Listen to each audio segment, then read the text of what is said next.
Good evening दोस्तों, मैं कुमार श्रवण। जैसा कि आप सभी लोग जानते हैं, तो पिछली क्लास हमारी किसी कारणों से वो कंप्लीट नहीं हो पाया, जिसके वजह से इसके लिए मैं खेद प्रकट करता हूं।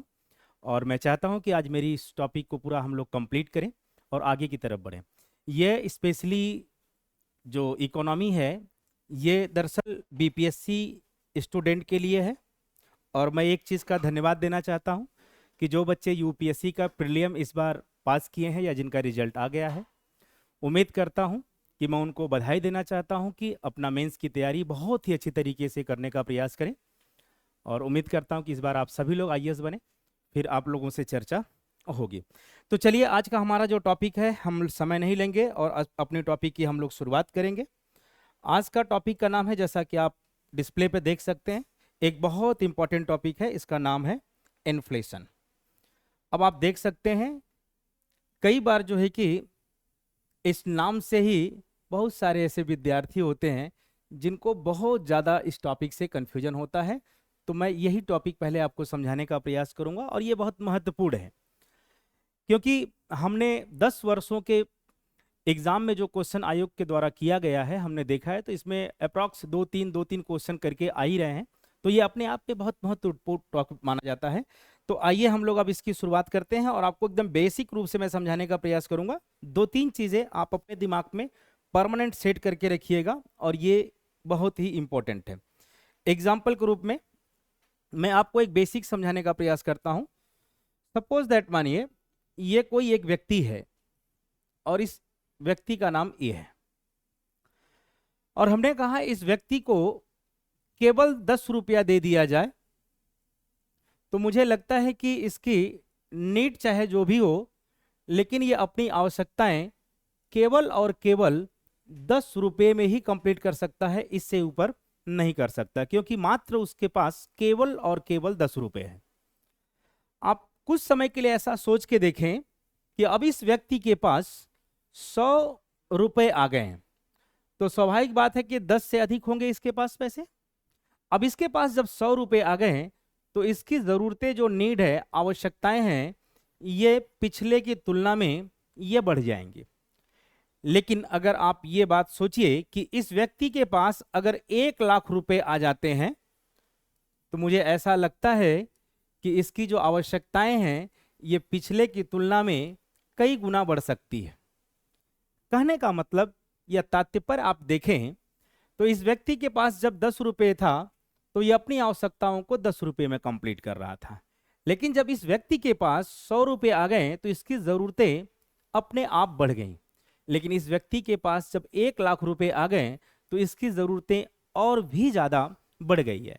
कहने का तात्पर्य यह है कि जब इस चीज़ का प्रयोग किया जाए कि 10 रुपये पहले था और 10 रुपये से 1 लाख रुपए हो गया, तो इसको इकोनॉमिक की भाषा में क्वांटिटी ऑफ मनी कहा जाता है। इसको इकोनॉमी की भाषा में क्वांटिटी ऑफ मनी कहा जाता है, मुद्रा की मात्रा कहा जाता है। इसे मुद्रा की मात्रा कहते हैं, या फिर इसे लिक्विडिटी जैसे शब्द से भी इंडिकेट किया जाता है, जिसे हम लोग कहते हैं तरलता, या फिर इसे मनी सप्लाई के रूप में भी इसे हम जानते हैं, जिसे हम लोग मनी सप्लाई कहते हैं। मुद्रा की आपूर्ति जैसे शब्द का प्रयोग इसके लिए किया जाता है। तो आपको मैंने 3 शब्द के बारे में बताया, और ये 3 शब्द एक ही हैं। पहला हमने कहा कि मनी सप्लाई, या फिर इसे क्वांटिटी ऑफ मनी, या फिर लिक्विडिटी। ये तीनों शब्द एक ही है।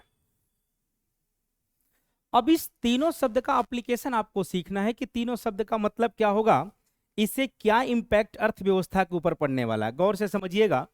हमने कहा कभी एक व्यक्ति के पास 10 रुपये था, और उसके पास मैंने मान लिया 100 रुपये हो गए।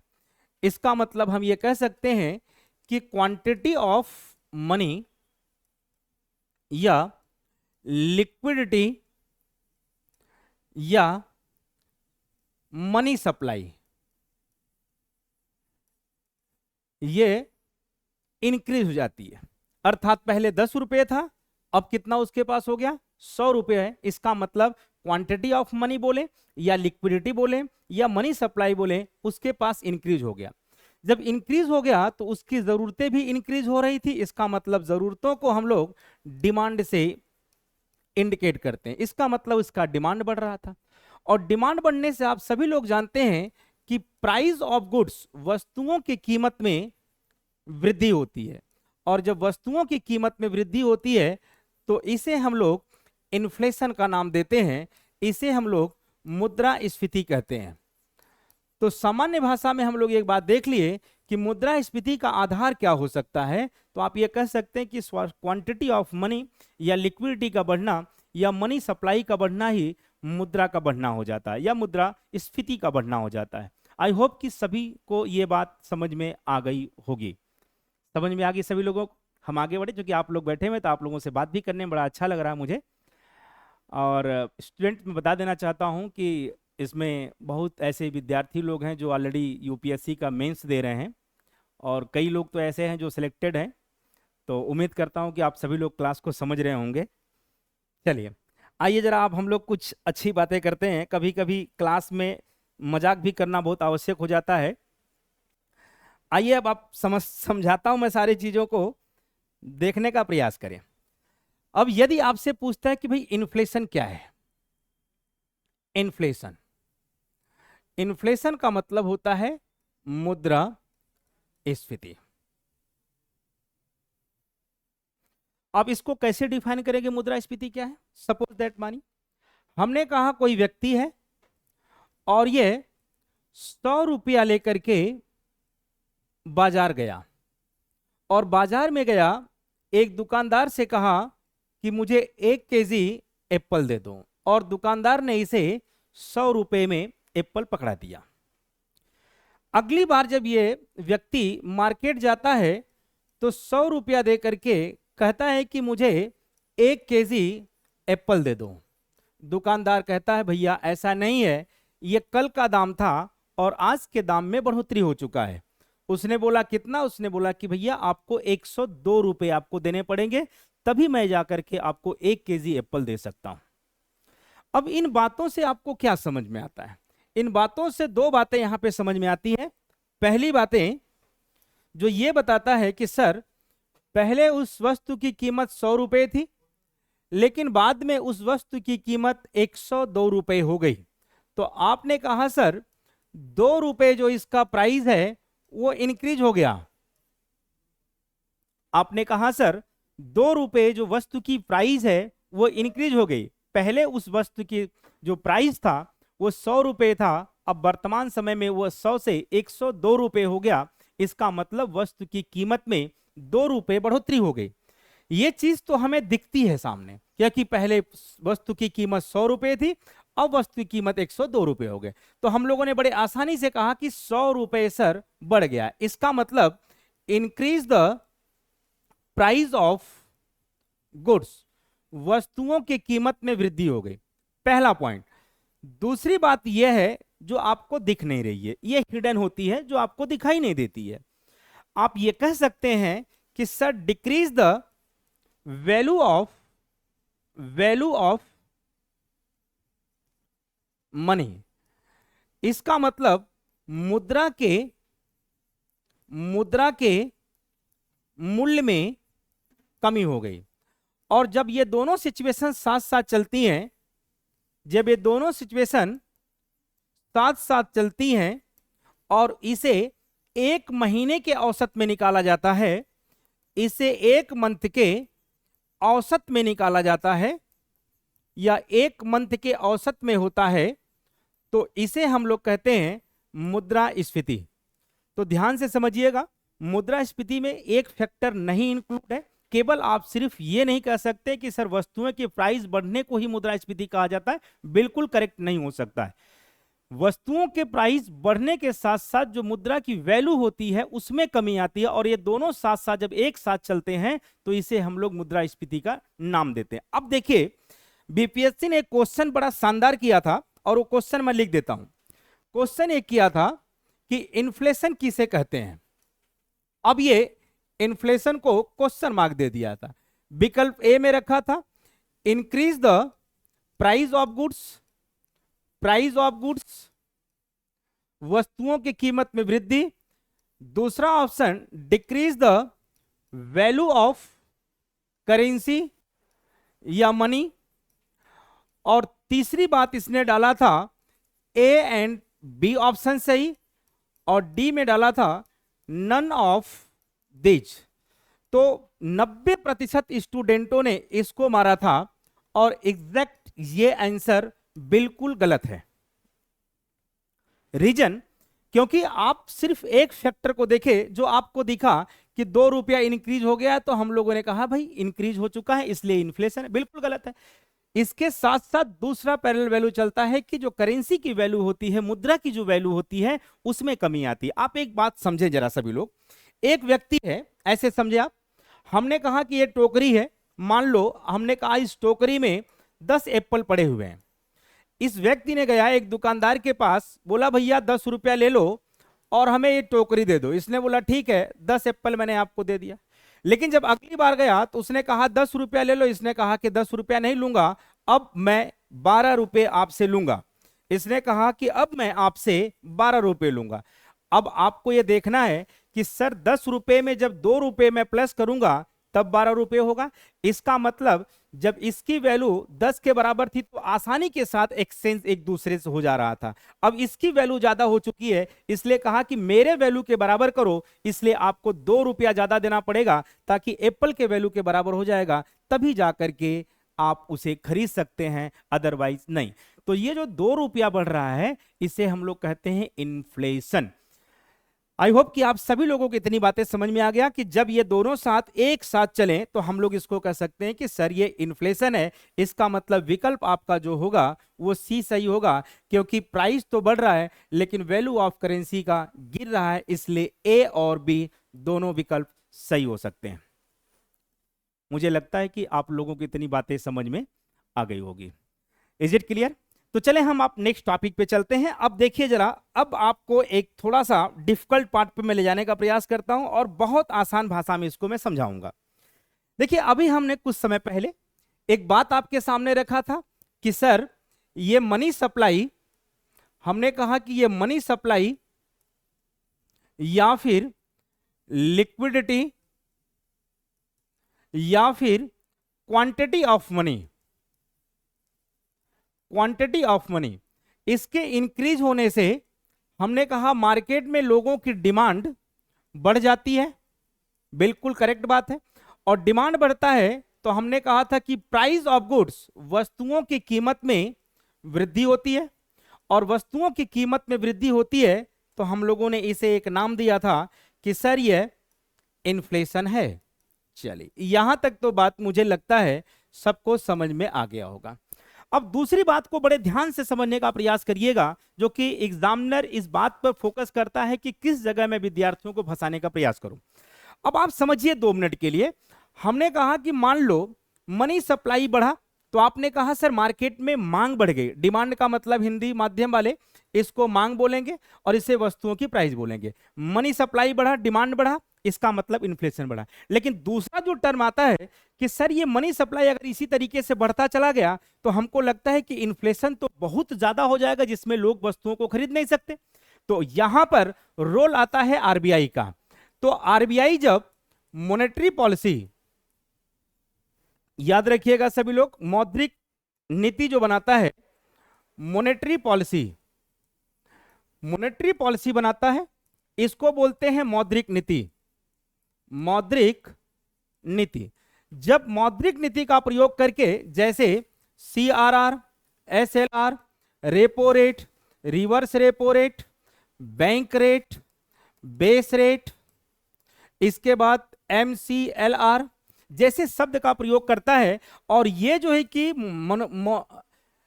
मनी सप्लाई को कम करने का प्रयास करता है, मनी सप्लाई को कम करने का प्रयास करता है, या हम कह सकते हैं कि इसको कंट्रोल करने का जब प्रयास करता है आरबीआई, तो एक नया टर्म निकल के आता है, इसे कहा जाता है डिसइन्फ्लेशन। तो अब आप देखें कि इन्फ्लेशन से अगला जो सीरीज बनता है वो डिसइन्फ्लेशन का बनता है। अर्थात आप कह सकते हैं कि सर पहले फेज में हमने देखा कि इन्फ्लेशन बढ़ने का कारण रहा है कि मनी सप्लाई का बढ़ना, और मनी सप्लाई जब बढ़ता है तो डिमांड बढ़ती है, और डिमांड बढ़ता है तो प्राइस ऑफ गुड्स बढ़ता है, और प्राइस ऑफ गुड्स बढ़ने को ही हम लोग इन्फ्लेशन बोलते हैं। लेकिन दूसरा टर्म जब इसी मनी सप्लाई को आरबीआई रोकने का प्रयास करता है या कंट्रोल करने का प्रयास करता है अपनी पॉलिसी के तहत, तो दूसरा टर्म हम यूज करते हैं, इसे कहते हैं कि डिसइन्फ्लेशन।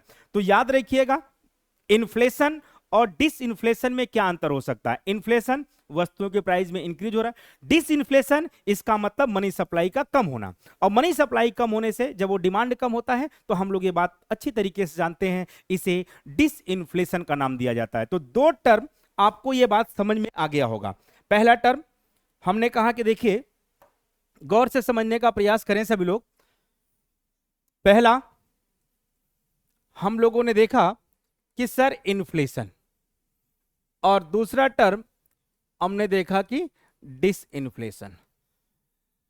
अब तीसरे टर्म की हम लोग बात करते हैं। देखिए तीसरे टर्म में हम लोग जब जाते हैं, when general price of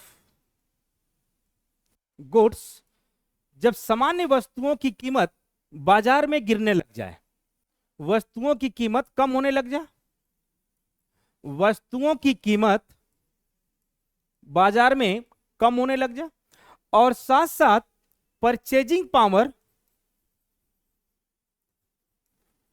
power of the money, money की परचेजिंग पावर भी क्या होने लग जाए, बढ़ने लग जाए, तो फाइनली रिजल्ट क्या होता है कि मार्केट में मनी सप्लाई गिर जाती है, और जिसके कारण से डिमांड भी नीचे आ जाता है या डाउन हो जाता है। जब ये दोनों कंडीशन एक साथ होते हैं तो इसे हम लोग एक नाम देते हैं जिसका नाम है डिफ्लेशन। तो डिफ्लेशन के अंदर में हम लोग ये कह सकते हैं कि सर मनी सप्लाई गिर जाता है, जिसके कारण से डिमांड भी क्या हो जाता है, कम हो जाता है। ऐसी सिचुएशन किसी इकोनॉमी में आता है तो इसे हम लोग डिफ्लेशन का नाम दिया जाता है या डिफ्लेशन कहते हैं। तो पहला इन्फ्लेशन, और दूसरा जो कि डिसइन्फ्लेशन, और तीसरा जो कि डिफ्लेशन, ये तीन टर्म बहुत महत्वपूर्ण हैं जो आपके एग्जाम में ये पूछे जाते हैं। और जब इसी मनी सप्लाई को, गौर करिएगा सभी लोग, जब इसी मनी सप्लाई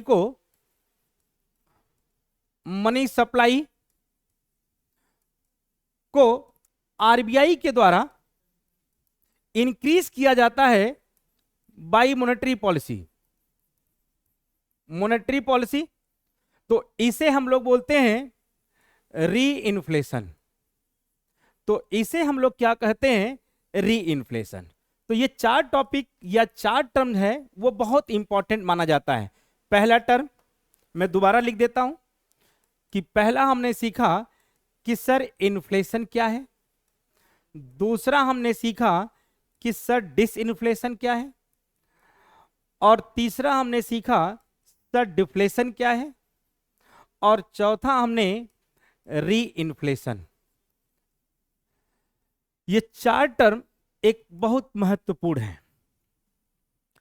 देखिए मैं फिर बता देना चाहता हूं कि अगर आप बीपीएससी का या यूपी पीसीएस, स्टेट पीसीएस का एग्जाम उठा करके अगर प्रीवियस ईयर क्वेश्चन आप देखें तो आपको ये बात समझ में आएगा कि कई बार डिफ्लेशन के वो सारे कंडीशन के बारे में पूछ रखा है जो कि बहुत ही एक तरीके से डिफिकल्ट माना जाता है। तो हमने इन चार टॉपिक पे आप लोगों से चर्चा की है कि इन्फ्लेशन क्या होता है, डिसइन्फ्लेशन क्या होता है, डिफ्लेशन क्या होता है, री इन्फ्लेशन क्या होता है। नाउ सेकेंड पॉइंट पे हम लोग चलते हैं। देखिए कुछ कंडीशन ऐसे आता है मार्केट में कि जहां पर आपको इन्फ्लेशन भी दिखेगा और साथ साथ रिसेशन भी दिखेगा। जब ऐसा कंडीशन किसी मार्केट में आता है तो इसे स्टैगफ्लेशन कहा जाता है। क्या कहते हैं इसको हम लोग, है स्टैगफ्लेशन के नाम से जानते हैं, इसे स्टैगफ्लेशन के नाम से जानते हैं। तो ये कंडीशन बहुत ही मार्केट में कम आता है कि दोनों एक साथ चल पाए, लेकिन ऐसा होता भी है कि जहां पर इन्फ्लेशन के साथ साथ रिसेशन भी देखने को मिलता है, ऐसे कंडीशन को हम लोग किस नाम से जानते हैं? तो स्टैगफ्लेशन के नाम से हम लोग इसको जानते हैं। उम्मीद करता हूं कि सभी लोगों को यह बात अच्छी तरीके से समझ में आ गई होगी। क्लियर? नेक्स्ट हम आगे बढ़ते हैं। अब आपको दिखाता हूं कि ये सिचुएशन होता कैसे है। देखिए, आपने अभी देखा था कि 2019 और 20 में, देखें, आप अगर देखें 2019 और 20 में भारत में क्या पूरी दुनिया में कोविड-19 का प्रभाव था। अगर आपने गेस किया होगा कि जो वस्तु की कीमत मार्केट में 10 रुपए थी, कोविड के समय उसको 20 रुपए में बेचा गया दुकानदारों के द्वारा। तो हमने कहा था कि जब किसी वस्तु की प्राइस बढ़ जाती है तो इसको हम लोग क्या बोलते हैं? सर, ये प्रभाव आपको देखने को मिला था इन्फ्लेशन का। लेकिन आप दूसरी बात सोचो कि जो यहां पर रिसेशन का प्रयोग किया है, दरअसल ये वो रिसेशन है, इसको मंदी कहते हैं। ये मंदी दरअसल था एम्प्लॉयमेंट को लेकर के। आप सभी लोग जानते हैं कि इस समय प्राइमरी सेक्टर और सेकेंडरी सेक्टर और टर्शरी सेक्टर, ये तीनों सेक्टर क्लोज कर दिए गए थे, जिसके कारण से आपने देखा होगा कि मार्केट में अनएम्प्लॉयमेंट जैसी स्थिति पैदा हो गई थी। तो ये जो रिसेशन वाला कंडीशन है, ये अनएम्प्लॉयमेंट के रूप में लिया गया है, अनएम्प्लॉयमेंट के रूप में लिया गया यहां पर है। तो ये दोनों कंडीशन आपको किस समय दिख रही थी? आपने कहा सर कोविड के समय। जब तीनों क्षेत्र बंद थे तो आपने देखा होगा सब लोग अपने घरों पे थे, जो कि मार्केट में रोजगार की कमी भी हो गई थी, जिसके कारण से ये दोनों सिचुएशन भारत में इंक्रीज हो गए थे, इन्फ्लेशन भी और रिसेशन भी। इस कंडीशन को हम लोग कहते हैं स्टैगफ्लेशन कहा जाता है। इसे क्या कहा जाता है? स्टैगफ्लेशन। तो 4 कंडीशन में 5वें नंबर पे हम लोग सीखे कि सर स्टैगफ्लेशन क्या होता है। चले, तो स्टैगफ्लेशन के कंडीशन में इन्फ्लेशन और रिसेशन दोनों साथ साथ चलते हैं, याद रखिएगा इस बात को आप सभी लोग। नेक्स्ट हम लोग जब बात करते हैं, देखिए एक शब्द आता है कि जब बाजार में सम गुड्स की, कुछ वस्तुओं की कीमत, प्राइस जो है कि बढ़ जाए और सम गुड्स की प्राइस जो है कि मार्केट में कम हो जाए, जब ऐसा कंडीशन आता है तो इसे हम लोग कहते हैं कि सर ये स्क्यूफ्लेशन कंडीशन है। इसे कहा जाता है स्क्यूफ्लेशन। तो स्क्यूफ्लेशन में क्या होता है कि कुछ वस्तुओं की कीमत बाजार में बढ़ती है और कुछ वस्तुओं की कीमत बाजार में घट जाती है। जब ऐसी कंडीशन किसी अर्थव्यवस्था में देखने को मिलता है तो हम लोग बड़े आसानी से कह सकते हैं कि सर ये जो कंडीशन है ये स्क्यूफ्लेशन का ही कंडीशन है। तो याद रखिएगा, स्क्यूफ्लेशन में कुछ वस्तुओं की कीमत गिरती है बाजार में और कुछ वस्तुओं की कीमत बाजार में बढ़ती है। फॉर द एग्जाम्पल, अगर मार्केट में देखो तो अगर पेट्रोल का दाम अगर बढ़ रहा हो, वहीं पे वेजिटेबल के दाम अगर कम हो रहे हो, तो ऐसे कंडीशन को हम लोग क्या बोलेंगे? स्क्यूफ्लेशन का नाम देंगे कि सर हमारे इस इकोनॉमी में स्क्यूफ्लेशन आ गया है। इस बात को सब लोग ध्यान रखिएगा। एक टर्म और आपको पूछा जाता है जिसे एगफ्लेशन का नाम दिया जाता है। एगफ्लेशन का मतलब ही होता है एग्रीकल्चर इन्फ्लेशन। इसे एग्रीकल्चर इन्फ्लेशन प्लस इन्फ्लेशन, इसका मतलब है कि जब एग्रीकल्चर के उत्पाद के द्वारा, जब एग्रीकल्चर प्रोडक्शन, एग्रीकल्चर के प्रोडक्ट या प्रोडक्शन के द्वारा अगर इन्फ्लेशन उत्पन्न होता है तो इसे एगफ्लेशन का नाम दिया जाता है। ये बहुत ही अच्छा, अभी नया ये टर्म है तो इस बात को जान सकते हैं। एक होता है इन्फ्लेशन, हाइक या स्पाइक शब्द का प्रयोग किया जाता है। यह भी एक नया टर्म है, 2022 में आया हुआ है। इसका नाम क्या है? इन्फ्लेशन स्पाइक करके। स्पाइक का मतलब होता है जब अंतरराष्ट्रीय स्तर पर अगर वस्तुओं की कीमत बढ़ रही है, अंतरराष्ट्रीय स्तर पर वस्तुओं की कीमत वस्तुओं की कीमत बढ़ने से जो मुद्रास्फीति होती है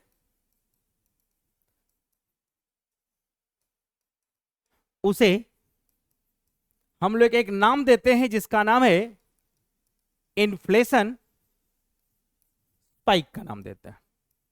आई होप कि आप सभी लोगों को यह बात समझ में आ गई। ये अभी रिसेंटली शब्द का प्रयोग किया गया था, आयोग नहीं किया है, तो इस बात को सभी लोग ध्यान रखिएगा। एक शब्द और आता है एग्जाम में जिसे हम लोग कोर इन्फ्लेशन बोलते हैं, कोर इन्फ्लेशन।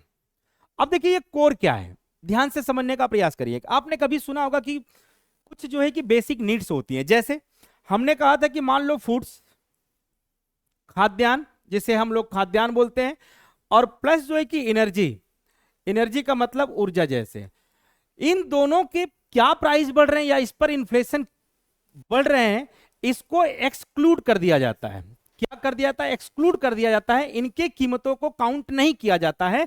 अगर अदर गुड्स के प्राइस बढ़ते हैं, अदर गुड्स के अगर प्राइस बढ़ते हैं, तो ऐसे कंडीशन को हम लोग कोर इन्फ्लेशन के नाम से जानते हैं। तो ये आप कोर इन्फ्लेशन क्या है? जहां पे फूड्स या खाद्यान्न की वस्तुएं और प्लस जो है कि एनर्जी या ऊर्जा की वस्तुओं को इन्फ्लेशन के अंतर्गत शामिल नहीं किया जाता है। इसके अलावा यदि अन्य वस्तुओं की कीमत में वृद्धि होती है तो इसे हम लोग कोर इन्फ्लेशन के नाम से जानते हैं।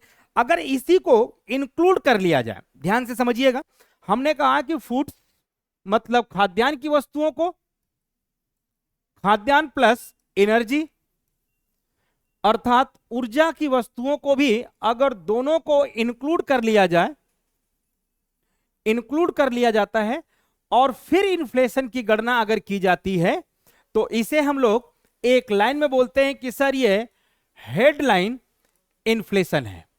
तो अब आप देख सकते हैं कि हेडलाइन इन्फ्लेशन क्या होता है, जिसमें खाद्यान्न की वस्तुओं को और ऊर्जा वाली वस्तुओं को भी शामिल किया जाता है। तो इसे हम लोग हेडलाइन इन्फ्लेशन का नाम देते हैं। तो देखो आज हम लोगों ने बहुत सारे टर्मिनोलॉजी के ऊपर हम लोगों ने बात किया। तो जैसे एक बार मैं समराइज करता हूं सब पर। पहला हमने देखा कि सर इन्फ्लेशन, नाउ सेकेंड हमने कहा disinflation, number third deflation, number fourth हमने देखा stagflation, 5 skewflation, 6 core inflation, 7 headline inflation. यह अपने आप में एक महत्वपूर्ण जो है कि सारे टर्म हैं जो कि एग्जाम में, प्रत्येक एग्जाम में आप अगर यहां से उठा के देखोगे तो ये सारे क्वेश्चंस आपसे किए जाते हैं। उम्मीद करता हूं कि आप इन 7 टर्म पर आपकी पकड़ हो गई होगी। हम नेक्स्ट बात करेंगे कि अब हमने देखा कि इन्फ्लेशन क्या होते हैं, उससे रिलेटेड हमने बहुत सारे टर्म को समझने का प्रयास किया। अब हम देखते हैं कि ऐसे कौन कौन से फैक्टर्स होते हैं जो इन्फ्लेशन पैदा करते हैं या इन्फ्लेशन जिसके कारण से होता है। तो हम लोग लिखते हैं फैक्टर ऑफ इन्फ्लेशन। कुछ जो है कि फैक्टर्स होते हैं इन्फ्लेशन के। तो फैक्टर ऑफ इन्फ्लेशन, इन्फ्लेशन के कारक के विषय में बात करेंगे। मुद्रास्फीति के, मुद्रास्फीति के कारक। तो मुद्रास्फीति के मुख्य रूप से हम देख पाते हैं तो इसके 3 कारक माने जाते हैं। पहला, जिसे हम लोग एक पहला नाम देते हैं, जिसे हम लोग कहते हैं डिमांड पुल इन्फ्लेशन। इसे मांग जनित मुद्रास्फीति कहते हैं। पहला है हमारे पास मांग जनित मुद्रास्फीति। दूसरा हमारे पास आता है सेकेंड, जिसे हम लोग सप्लाई साइड इन्फ्लेशन का नाम भी देते हैं। इसे हम लोग आपूर्ति जनित मुद्रास्फीति का नाम देते हैं। और तीसरा होता है कॉस्ट पुश इन्फ्लेशन, जिसे हम लोग लागत जनित मुद्रास्फीति कहते हैं। तो ये जो तीन फैक्टर है यहां से भी क्वेश्चंस किए जाते हैं। ये तीन प्रकार के ऐसे फैक्टर हैं जो इन्फ्लेशन को प्रभावित करते हैं, जिसके कारण से मार्केट में इन्फ्लेशन होता है। पहला डिमांड पुल इन्फ्लेशन, और दूसरा सप्लाई साइड इन्फ्लेशन, और तीसरा होता है कॉस्ट पुश इन्फ्लेशन। तो हम लोग एक बारीकी से समझने का प्रयास करते हैं कि ऐसे कौन कौन से भारत में या अन्य जगहों पे फैक्टर होते हैं जो डिमांड के कारण से इन्फ्लेशन क्रिएट होता है। तो यहां पर देखिए, ध्यान से समझिएगा, नाम से ही पता चल रहा है कि जब इन्फ्लेशन डिमांड के कारण, किसके कारण? डिमांड के कारण यदि बाजार में इन्फ्लेशन उत्पन्न होता है, महंगाई उत्पन्न होता है, तो उसे डिमांड पुल इन्फ्लेशन का नाम देते हम लोग हैं। लेकिन वही बात जब सप्लाई के कारण से मुद्रास्फीति होती है या इन्फ्लेशन होता है, तो इसे हम लोग सप्लाई साइड इन्फ्लेशन का नाम देते हैं। लेकिन वही बात जब कुछ कारक से, जैसे हम लोग जानते हैं फैक्टर कॉस्ट, साधन लागत या मार्केट प्राइस के कारण से अगर मुद्रास्फीति होती है, इन्फ्लेशन जनरेट होता है, तो इसे हम लोग कॉस्ट पुश इन्फ्लेशन के नाम से जानते हैं। तो देखो, नाम से ही पता चल जा रहा है, ज्यादा डिफिकल्ट वाली बात नहीं है। आसानी से अगर नाम के आधार पे भी इसको पढ़ने का प्रयास करिएगा तो मुझे लगता है कि बहुत आसानी से इसको आप समझ सकते हैं कि ऐसा इन्फ्लेशन जो डिमांड के कारण होता है उसे डिमांड पुल इन्फ्लेशन बोलते हैं। ऐसा कारक जो सप्लाई के कारण अगर इन्फ्लेशन होता है तो उसको सप्लाई साइड इन्फ्लेशन बोलते हैं। ऐसा इन्फ्लेशन जो कॉस्ट के कारण होता है उसे कॉस्ट पुश इन्फ्लेशन का नाम देते हैं। लेकिन यहीं तक बात रुकती नहीं है, क्योंकि इसके फैक्टर पर ही क्वेश्चन पूछे जाते हैं। तो चलिए पहला फैक्टर हम लोग लेते हैं डिमांड पुल इन्फ्लेशन का। बड़े आराम से देखने का प्रयास करें सभी लोग, आपको बहुत आसान लगेगा। पहला है डिमांड पुल इन्फ्लेशन। अब आप देखें, पहले फैक्टर में हमने कहा यदि मॉनेटरी पॉलिसी में कोई चेंजेस कर दिया जाए, यदि पहला फैक्टर मॉनेटरी पॉलिसी में अगर चेंज किया जाता है, जैसे CRR, SLR, repo rate, reverse repo rate, इनके रेट में अगर कमी कर दिया जाए, तो बैंकों के पास अधिक पैसा बचता है। बैंकों के पास जो मनी होता है वो अधिक बचता है। जब अधिक बचेगा तो बैंक अपने प्रॉफिट के लिए लोन अधिक देगा, और जब लोन अधिक देगा तो बाजार में प्रोडक्शन भी अधिक होगा, और जब प्रोडक्शन अधिक होगा तो बाजार में एम्प्लॉयमेंट क्रिएट होगा।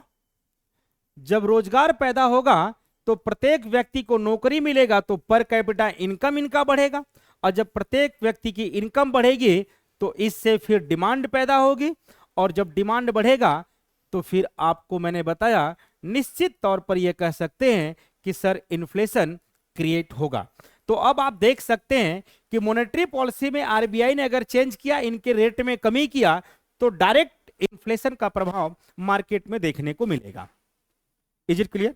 सभी लोग क्लियर है? हंसते रहिए, मेरी क्लास में हंसने का माहौल ही अलग होता है ना। हंसते रहिए, मजे करके क्लास लेते रहिए, कोई दिक्कत नहीं है ना। चलिए अब आप देखें, पहला फैक्टर, मॉनेटरी पॉलिसी में जब कोई परिवर्तन किया जाता है, खासकर सारे रेट को जब आरबीआई गिरा देता है, तो निश्चित तौर पर आप ये कह सकते हैं कि सर डिमांड बढ़ेगा, इन्फ्लेशन होगा। अब देखो शानदार क्वेश्चन इस पैटर्न पे भी पूछेगा, क्वेश्चन इस पैटर्न में पूछेगा। अब आप देखें जरा कैसे क्वेश्चन पूछता है। क्वेश्चन का फॉर्मेट आप देखिए, मैंने लिखा कि if RBI decrease the rate of interest, तो स्वाभाविक बात है जब उसने रेट ऑफ इंटरेस्ट को कम किया तो स्वाभाविक बात है अब आप में देखेगा कि पूछेगा what is effect on market. मैंने कह दिया इफेक्ट क्या पड़ेगा। पहला ऑप्शन डाला कि हमने कहा कि सर इन्फ्लेशन ज्यादा होगा, दूसरा डाला कि सर इन्फ्लेशन कम होगा, तीसरा डाला सर नो चेंज, कोई चेंज नहीं होगा, और डी में डाला कि सर नन ऑफ दिस। तो जैसे ही आपको बोले कम करना है तो ऑप्शन में विकल्प में जो अधिक वाला होगा आंसर हो जाएगा। सीधा अपोजिट रिलेशन होता है। जब रेट ऑफ इंटरेस्ट कम करेगा तो सीधा बोलिएगा सर इन्फ्लेशन बाजार में क्या हो जाएगा, अधिक हो जाएगा। बड़ा अच्छा कॉम्बिनेशन है कि अगर रेट ऑफ इंटरेस्ट कम होता है तो बाकी जो ऑप्शन विकल्प वाला इंक्रीज वाला ऑप्शन हो जाएगा वो ऑटोमेटिक सही हो जाएगा। आप यहां से देख सकते हैं अगर ये कम किया तो ये बढ़ गया। सीधा अपोजिट रिलेशन है कि अगर रेट कम होगा तो निश्चित रूप से इन्फ्लेशन क्या होगा, अधिक होगा।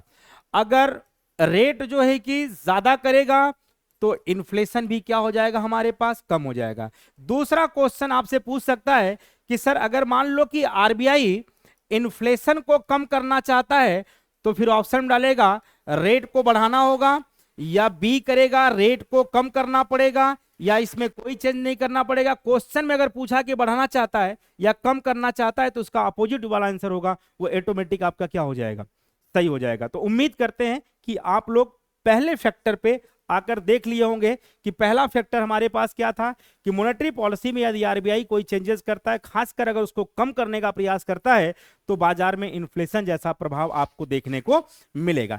इसी का सेकंड पार्ट, अब सेकंड पार्ट पे हम लोग चलते हैं। देखिएगा पहला फैक्टर तो हम लोगों ने देखा कि सर मॉनेटरी पॉलिसी में चेंज, मॉनेटरी पॉलिसी में हमने कहा चेंज किया आरबीआई ने, इसका मतलब repo rate, reverse repo rate, bank rate, TRR, SLR के रेट को क्या किया, इसने घटा दिया। नंबर दूसरा, आपने नाम सुना होगा कि बाजार में पब्लिक एक्सपेंडिचर के प्रभाव में, इसको लोग खर्च बोलते हैं या व्यय बोलते हैं। अगर पब्लिक एक्सपेंडिचर को बाजार में बढ़ा दिया जाए या वृद्धि कर दिया जाए तो याद रखिएगा सभी लोग, पब्लिक एक्सपेंडिचर जो होता है वो किससे होता है, तो वो बजट से होता है। तो अगर बजट का पैसा अधिक मार्केट में बढ़ा दिया जाए तो स्वाभाविक बात है बढ़ाने से मार्केट में मनी सप्लाई अधिक होगा, मनी सप्लाई अधिक होगा, तो मनी सप्लाई अधिक होगा तो लोगों के पास पैसा पहुंचेगा, तो लोगों की डिमांड भी क्या हो जाएगा, अधिक हो जाएगा, और डिमांड होने से फिर क्या पैदा हो जाएगा मार्केट में, हम लोग बोलेंगे सर इन्फ्लेशन क्रिएट होगा। तो पहला हमने कहा था मॉनेटरी पॉलिसी में यदि चेंज किया जाता है, कम किया जाता है तो इन्फ्लेशन होता है। दूसरा हमने कहा कि पब्लिक एक्सपेंडिचर को अगर बढ़ा दिया जाए, इसका मतलब वृद्धि कर दिया जाए, तो मार्केट में बजट के थ्रू बहुत ज्यादा पैसा आता है, और जब बजट का पैसा मार्केट में आएगा तो हम लोग इनडायरेक्टली कहते हैं कि सर मनी सप्लाई का बढ़ना निश्चित तय हो जाता है, जिसके कारण से बाजार में आपको इन्फ्लेशन देखने को मिलेगा। थर्ड पॉइंट में हम लोग चलते हैं, तो ये हमारा हो गया पब्लिक एक्सपेंडिचर। तीसरा जो कारण होता है डिमांड पुल का, तीसरा जो कारण होता है जिससे हम लोग सभी लोग जानते हैं कि सर ब्लैक मनी।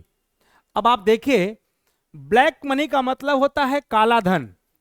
अब काला धन अगर बाजार में अधिक आ जाए तो आप यही कहेंगे सर मनी सप्लाई बाजार में बढ़ गई, तो आप कहोगे सर मनी सप्लाई बाजार में बढ़ गई, जिसके कारण से बाजार में डिमांड उत्पन्न होगा, और जब डिमांड ज्यादा होगा तो निश्चित तौर पर हम लोग ये बात कह सकते हैं कि सर मार्केट में इन्फ्लेशन पैदा होगा। तो ये तीसरा कारण है कि जब भी ब्लैक मनी का पैसा अगर बाजार में बढ़ता है निश्चित तौर पर इन्फ्लेशन आपको देखने को मिलेगा। नाउ फोर्थ पॉइंट पे हम लोग जब चलते हैं तो हम लोग ये सभी लोग जानते हैं कि इनकम टैक्स, आपने नाम सुना होगा इनकम टैक्स।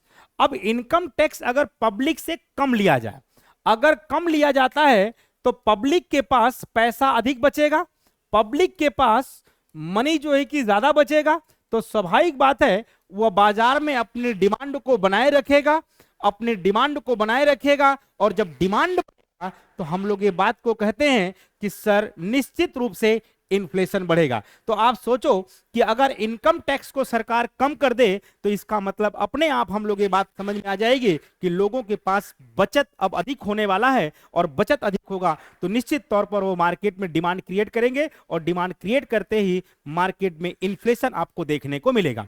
तो ये चार फैक्टर हो गए। अब पांचवें फैक्टर के ऊपर हम लोग चलते हैं।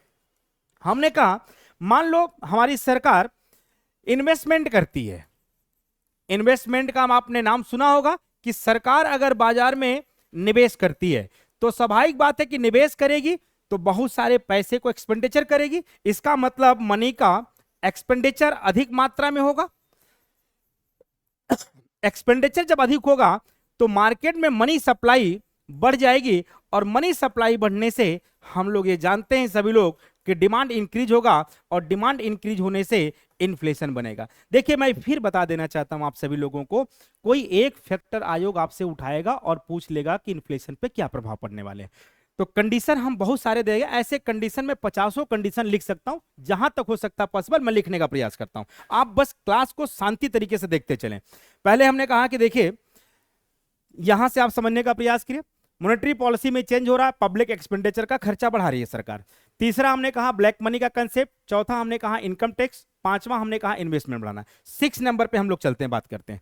6 नंबर पे आप सभी लोग जानते हैं कि अगर भारत सरकार अपने एक्सपोर्ट को बढ़ाती है, एक्सपोर्ट का मतलब होता है निर्यात, अब निर्यात को बढ़ाती है तो स्वाभाविक बात है कि विदेशों से भारत में बहुत ज्यादा करेंसी आएगी, और जब करेंसी आएगी स्वाभाविक बात है तो मार्केट में मनी सप्लाई बढ़ जाएगी, और ये मनी सप्लाई जब बढ़ेगी तो लोगों के हाथ में पैसा होगा तो लोग अपने डिमांड को क्रिएट करेंगे, और जब डिमांड होगा तो हम इस बात को जानते हैं कि प्राइस ऑफ गुड्स मार्केट में बढ़ेगा, और इसी कंडीशन को हम लोग कहते हैं कि सर ये इन्फ्लेशन है। इसका मतलब कि भारत सरकार जब एक्सपोर्ट ज्यादा करती है तब भी आपको इन्फ्लेशन देखने को मिलेगा। नाउ अगला पॉइंट 7वां नंबर पे आप सभी लोग जानते हैं ठीक है, समझ में आ रहा सारी चीजें, एकदम आराम से देखते चले। एक लंबी क्लास लूंगा, अभी मैं बिल्कुल क्लास नहीं छोड़ूंगा, अब ये क्लास चलने दीजिए, 2 घंटे 3 घंटे जब तक चले चल लो। अगला हम लोग फैक्टर पढ़ने का प्रयास करते हैं। अब देखिएगा हमने कहा एक्सपोर्ट बढ़ने से ऐसा कंडीशन जनरेट होता है। नाउ अगली पॉइंट को आप देखने का प्रयास करें कि अगर भारत में जनसंख्या वृद्धि होती है, जनसंख्या वृद्धि का एक बहुत बड़ा कारण हो सकता है, तो हमने कहा कि इफ पॉपुलेशन, अगर पॉपुलेशन भारत पे इंक्रीज होता है तो स्वाभाविक बात है कि लोगों की डिमांड अधिक बढ़ेगी, और डिमांड बढ़ेगा तो हम लोग बोलते हैं कि प्राइस ऑफ गुड्स, वस्तुओं की कीमत में वृद्धि होगा, और जब वृद्धि होता है तो हम लोग ये बात कहते हैं कि सर इन्फ्लेशन बढ़ गया है। आप बड़े आसानी तरीके से इसको आप देख सकते हैं। अब 7वां नंबर और 8वां नंबर पे हमने कहा था कि जब आरबीआई रेट ऑफ इंटरेस्ट को कम करती है तो मार्केट में डिमांड पैदा होता है, और जब डिमांड होगा तो हम लोग कहते हैं कि सर इन्फ्लेशन होता है। तो ऐसे बहुत सारे फैक्टर्स हैं जो डिमांड को क्रिएट करते हैं, और जब डिमांड होता है तो मार्केट में इन्फ्लेशन आपको देखने को मिलेगा। तो मुझे लगता है कि ये सारे फैक्टर्स जो हमने अभी तक समझाया, ये इतना सारे फैक्टर को मैंने समझाया कि आप देख करके पता कर सकते हैं कि किसी फैक्टर से अगर आयोग क्वेश्चन करता है तो सीधा आपके पास उस क्वेश्चंस को सॉल्व करने के लिए इतना माइंड तो आपके पास होना ही चाहिए। तो चलिए अब हम लोग एक पहला पहलू देख लिए कि डिमांड क्रिएट होने से इन्फ्लेशन कैसे क्रिएट होता है। अब अगले फैक्टर पे हम लोग चलेंगे। अगला फैक्टर हमारे पास है सप्लाई साइड। अब आप देखने का प्रयास करें सेकेंड नंबर कि सप्लाई साइड इन्फ्लेशन की हम लोग जब बात करेंगे, आपूर्ति पक्ष की बात करेंगे, यहां पर आपूर्ति पक्ष की बात करेंगे, इससे कैसे इन्फ्लेशन जनरेट होता है। यहां पे समझने की बात है, इसके भी कुछ ऐसे फैक्टर्स हैं जो सप्लाई के कारण से इन्फ्लेशन जनरेट होता है। जैसे पहला factor, if decrease the production in market. अब मार्केट में अगर उत्पादन कम हो जाए, अगर बाजार में उत्पादन कम हो जाए या उत्पादन की कमी हो जाए, बोलोगे सर मतलब यह है कि आपने देखा होगा कि कुछ ऐसे फैक्टर्स होते हैं, जैसे हमने कहा कि मान लो मानसून की कमी हो गया भारत में, या आपने कहा सर वर्षा की कमी हो गई। चलिए हमने कहा कि सर इंडस्ट्रियल डिस्प्यूट पैदा हो गए। आपने कहा सर तीसरा कारण कि मान लो वार हो गए। आपने चौथा लिया कि मान लो सर भारत में किसी प्रकार की आपदा आ गई। अब ये सारे फैक्टर बताता है, मान लो कि हम लोग सभी लोग जानते हैं कि हमारा एग्रीकल्चर पूरा का पूरा जो कि मानसून के ऊपर निर्भर करता है, और मान लो किसी वर्ष अगर मानसून नहीं आया तो क्या पर्याप्त रूप से प्रोडक्शन हो पाएगा? तो आप बोलोगे सर नहीं हो पाएगा, बिल्कुल नहीं हो पाएगा। तो पहला कारण तो मानसून का कमी होना, या आप कह सकते हैं कि सर वर्षा अगर कम हो तो उस साल का प्रोडक्शन मार्केट में रुक जाएगा।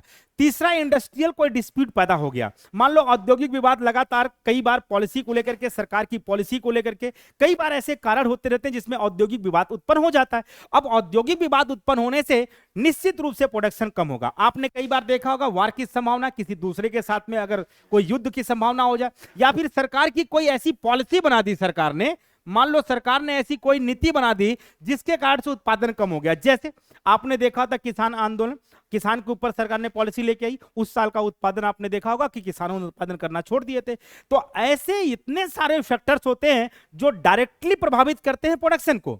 अब आप सोचो जरा कि अगर मार्केट में उत्पादन कम होगा तो स्वाभाविक बात है कि प्राइस ऑफ गुड्स, वस्तुओं की कीमत पे निश्चित तौर पर वृद्धि किया जाएगा। जब भी मैं अगर कहूं प्रोडक्शन कम होना तो सीधा बोलिएगा कि सर सप्लाई का कम होना, और जब सप्लाई होगा कम तो आपको पता है कि अगला फैक्टर क्या होने वाला है, तो आप कहिएगा सर निश्चित रूप से इन्फ्लेशन होगा। तो इस बात को गौर करिएगा सभी लोग, जब प्रोडक्शन की कहीं पे भी कमी हो जाता है किसी जगह, मैं विश्व स्तर की बात कर रहा हूं, केवल भारत के ऊपर बात नहीं कर रहा हूं, पूरे दुनिया की मैं बात कर रहा हूं, यदि प्रोडक्शन में कमी होगा तो निश्चित रूप से इन्फ्लेशन आपको देखने को मिलेगा। पहला कारण सप्लाई साइड। दूसरा कारण आपने देखा होगा ब्लैक मार्केटिंग का कंसेप्ट। आपने कहा सर ब्लैक मार्केटिंग। अब ब्लैक मार्केटिंग क्या होता है? काला बाजारी। इसको हम लोग काला बाजारी बोलते हैं। काला बाजारी का मतलब क्या होता है कि जब कुछ बड़े घर वाले या उद्योगपति, जब ये लोग क्या करते हैं कि बाहर की वस्तुएं, मार्केट की वस्तुओं को क्या करते हैं, उसका भंडारण करना शुरू कर देते हैं। भंडारण का मतलब उसको स्टॉक में स्टोर कर लेते हैं। ये क्या कर लेते हैं? इसको स्टोर कर लेते हैं। तो स्वाभाविक बात है कि बाजार में जो सप्लाई होता है वो रुक जाता है, सप्लाई कम होता है। इस कारण से आपको यह बात देखने को मिलेगा कि इन्फ्लेशन निश्चित रूप से पैदा हो जाता है। आपने कई बार सुना भैया, किसान बिल लेकर के जब सरकार आई तो लोगों ने कहा कि भैया ये ऐसा बिल है कि उद्योगपतियों के द्वारा जो कि हमारे एग्रीकल्चर पे पूरा का पूरा कंट्रोल कर लिया जाएगा और हमारी वस्तुओं को खरीद करके ये स्टॉक कर लेंगे और बाद में किसानों को ही उसको डबल दाम पे बेचेंगे। इसका मतलब क्या हो गया? इसका मतलब वो वस्तुओं को लेकर के स्टॉक कर लेंगे, जब बाजार में उन वस्तुओं की कमी हो जाएगी तो फिर उसी को डबल दाम पर ये लोग मार्केट में बेचते हैं। तो इसीलिए कहा जाता है इन्फ्लेशन निश्चित रूप से जनरेट होगा। तो ब्लैक मार्केटिंग का चौथा पॉइंट आपने देखा होगा, तीसरा पॉइंट हो गया।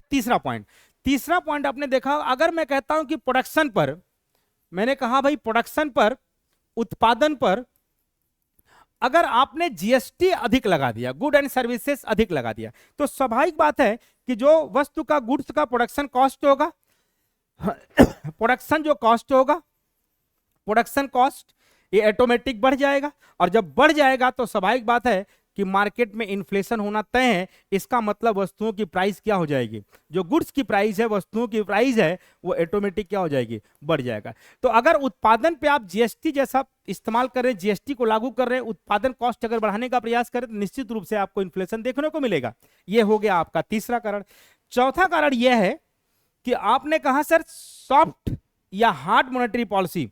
अगर आप मान लो चौथे कारण में आपने कहा sir hard monetary policy, hard monetary policy, अगर आप कठोर मुद्रास्फीति अपनाते हैं, कठोर मुद्रा नीति, अगर आरबीआई ने कठोर मुद्रा नीति बना दिया, कठोर का मतलब यह होता है कि सारे रेट को बढ़ा देना, जैसे CRR, SLR, repo rate, reverse repo rate, bank rate, ये सारे रेट को बढ़ा देगी। अगर ये रेट बढ़ा देगी तो बैंकों के पास कम पैसा बचेगा, कम पैसा बचेगा तो भाई साहब लोन भी कम मिलेगा लोगों को, और लोन कम मिलेगा तो देश में प्रोडक्शन भी कम होगा, और प्रोडक्शन कम का मतलब यह हो गया कि सर देश में सप्लाई का कम होना, और सप्लाई कम होने से हम सभी लोग जान रहे हैं कि प्रभाव किसका पड़ रहा है? इन्फ्लेशन का पड़ रहा है। बहुत बेहतर तरीके से इस बात को समझने का प्रयास करेगा। हर एक बिंदु जो है कि आपके एग्जाम्स के लिए बहुत ही इंपॉर्टेंट है। यह हो गया चौथा फैक्टर। पांचवा फैक्टर प्रोडक्शन डेडलॉक। अगर मैं कहूं कि सर प्रोडक्शन डेडलॉक हो जाता है, डेडलॉक का मतलब होता है गतिरोध पैदा हो जाना उत्पादन में मान लो कि किसी प्रकार का गतिरोध पैदा हो गया। गतिरोध का मतलब यह होता है, हमने कहा सर लैक ऑफ इलेक्ट्रिसिटी, मतलब बिजली की कमी हो गया। चलिए ये बात तो सही है, बिजली की कमी हो गया। दूसरी बात हमने कहा इंपोर्टेड गुड्स की कमी हो गया। इंपोर्टेड के मतलब जो आयातित है, आयातित गुड्स की कमी हो गया मान लो। हमने कहा तीसरा जो है कि रॉ मटेरियल की कमी हो गया। तो स्वाभाविक बात है उत्पादन कम होगा, ज्यादा होगा, तो आप बोलोगे सर उत्पादन कम होगा। निश्चित तौर पर उत्पादन कम होगा, तो इसके कारण से जो भारत में प्रोडक्शन होगा बच्चे वो कम होगा। इसका मतलब आप कह सकते हैं कि सर सप्लाई कम होगा, तो निश्चित रूप से आपको इन्फ्लेशन देखने को मिलेगा। तो ये हो गया आपका प्रोडक्शन डेडलॉक वाला कंसेप्ट। उम्मीद करता हूं कि ये सारी चीजें आपको, ये बहुत सारे फैक्टर और भी फैक्टर मैं बताने का प्रयास करूंगा कि ऐसे कौन कौन से फैक्टर्स होते हैं जो इसको प्रभावित करते हैं। देखिए तीसरा हमारे पास आया कि सर कॉस्ट पुश इन्फ्लेशन वाला। आपको इतना बात पता होगा कि इसको लागत जनित मुद्रास्फीति बोलते हैं। और लागत दो स्तर पे लगाई जाती है, या तो आप फैक्टर कॉस्ट पे लगाओ जिसको साधन लागत हम लोग बोलते हैं, साधन लागत, या तो फिर आप बाजार मूल्य पे लगाओ, बाजार मूल्य पे अर्थात मार्केट प्राइस पर। देखो मार्केट प्राइस पर जब किसी गुड्स पर आप इंपोज कर दिए जीएसटी अधिक, तो स्वाभाविक बात है कि बाजार में उसकी कीमत क्या हो जाएगी, उसकी कीमत बढ़ जाएगी। और कीमत बढ़ने को ही हम लोग क्या बोलते हैं, हम लोग कहे कि भैया यही आपका इन्फ्लेशन है। तो मार्केट प्राइस पर जब जीएसटी आप अप्लाइड कर देते हैं, तो जीएसटी के रेट को बढ़ाने के कारण से इन्फ्लेशन आपको देखने को मिलेगा। दूसरी बात है कि जब हम लोग साधन लागत की बात करते हैं, तो यहां पे दो प्रकार के फैक्टर की हम लोग बात करते हैं। एक हम लोग सभी लोग जानते हैं कि प्राइमरी फैक्टर की बात करते हैं, हम लोग हैं, और एक हम लोग सेकेंडरी फैक्टर की बात करते हैं। तो अब आप देखो प्राइमरी फैक्टर में हम सभी लोग जानते हैं, जैसे श्रम लागत को बढ़ा देना, इसके बाद आपने देखा होगा भूमि के लागत को बढ़ा देना। तो अगर प्राइमरी फैक्टर पे लागत को बढ़ा रहे हैं, तो निश्चित रूप से अगर ये भूमि पर लागत बढ़ रहा है, श्रम पे लागत बढ़ रहा है, तो निश्चित रूप से हम लोग कह सकते हैं कि अगर लागत बढ़ेगा सर, तो वो मार्केट में उसकी कीमत भी बढ़ जाएगी। तो हम लोग ये बात जानते हैं कि सर इन्फ्लेशन होना तय है। इसका मतलब जब आपने लेबरों को आप ज्यादा खर्चा करने लग जाएंगे, जो आपने रेंट पर भूमि लिया है अगर उस पर आप रेंट बढ़ा दे रहे हैं, इसका मतलब आपकी लागत बढ़ गई। तो स्वाभाविक बात है जो आप प्रोडक्शन करोगे उसकी कॉस्ट को क्या करेंगे, आप बढ़ा देंगे मार्केट में। देखिए दूसरा फैक्टर जो है कि सेकेंडरी फैक्टर में जब भी सरकार, आपने देखा होगा संचार को बढ़ा देती है, या संचार पे अधिक खर्च करती है, या परिवहन पे अधिक खर्च करती है, ऊर्जा पे अधिक खर्च करती है, इंफ्रास्ट्रक्चर पे अधिक खर्च करती है, तो स्वाभाविक बात है जब इन पे खर्च अधिक करेगी तो महंगाई तो होना तय है।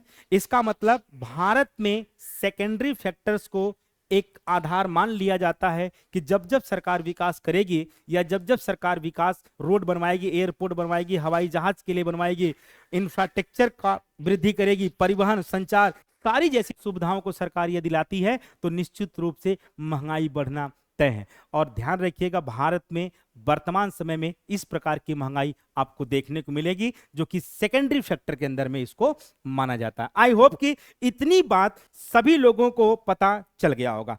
अब मैं आगे चलता हूं, दो बातें आप समझने का प्रयास करिएगा, बहुत महत्वपूर्ण जो अब मैं लिखवाने जा रहा हूं, इसलिए मैं IMP लिख रहा हूं।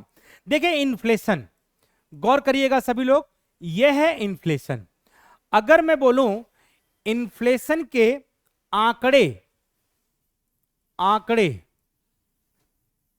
की गणना कौन करता है,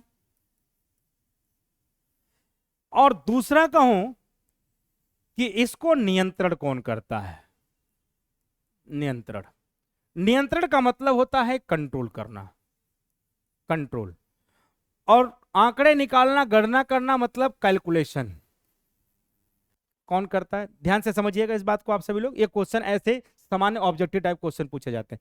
देखिए, अगर मैं बिफोर 2009 से बात करूं तो इसका आंकड़े जो कैलकुलेट करता था, इसको बोलते हैं वाणिज्यिक मंत्रालय। मंत्रालय करता था। लेकिन 2009 के बाद, 9 के बाद इसको करने लग गया मॉस्पी। मॉस्पी, मॉस्पी को बोलते हैं ministry of statistical programme implementation.